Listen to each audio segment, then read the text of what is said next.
To kilingini wacho ni owacho certainly Ruto must go. Tok mane chakruok mar lokruok. Nikech mane kama ji te nyaka chak. Bon nikech gin kaka DCP gi wacho ni gima jatend piny Kenya osetimo, osehinyo jopiny higni mang'eny. Omiyo en ema nyaka kuongo wuog mondi.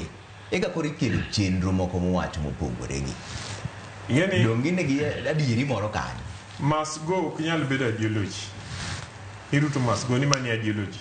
Nyaka nyiswa ni inichung ang'o minyalo timo mana kaka Fred wacho maloyo joma nie telo. Okay?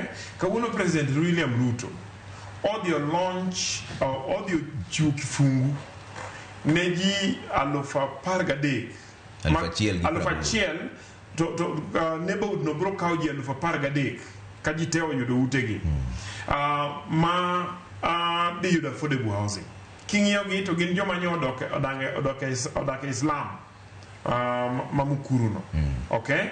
To mae gima ne Rigathi wacho ni magi marach manyako okethi kapono bedo telo. Gima do nyiso wa ni ere solution mobro bedo go ne ng'ama odak mukuru cha. Ere solution mobro bedo go ne ng'ama nigi ute manyalo mukore makoth muko pile pile kanu place gi nyakach. Okay? Kama gi onge go, then he has nothing to offer. Emo mi anyisi ni Rigathi Gachagua guma na koko. Enena koko ma out of koko ne kitemo ng'iyo ni to ang'o ma ng'ani wacho to onge.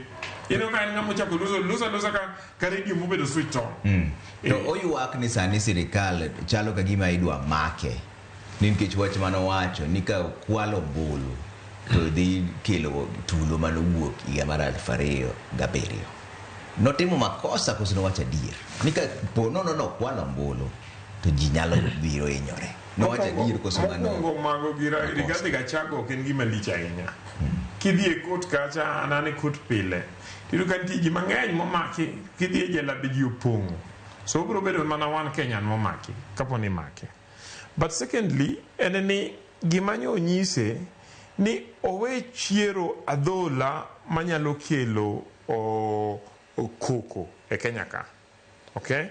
Inyalo wacho pachi gimidwa ni otim, inyalo wacho gik moko nego tim, to kinyal nyiso, kinyal threaten ji ni ka gima otimore to nego wacho ni 2007 bro bedo Christmas party. Manyiso ni lweny bro bedo Kenya ka moloyo gima no bedo 2007.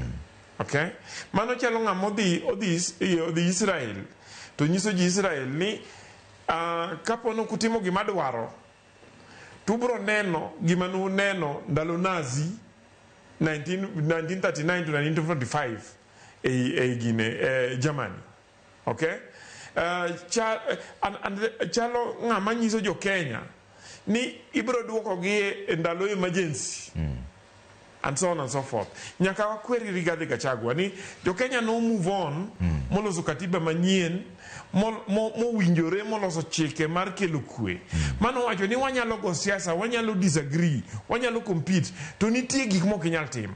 E omiyo no los chike manyien ma outlaw weche mag lweny to outlaw weche mag hate speech.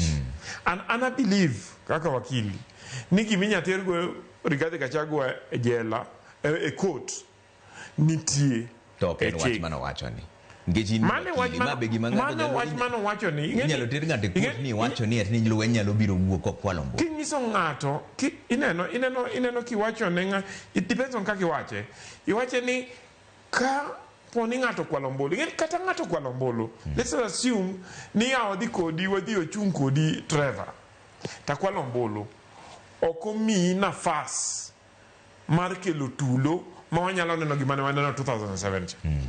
Ji notho. Nitie joma oduogo Kisumu koa Naivasha ka mama oting'o wi chuore e gunia.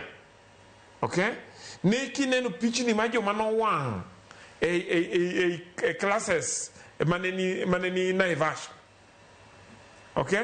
Nitie mwandu mano kethore. We can't go there at whatever cost.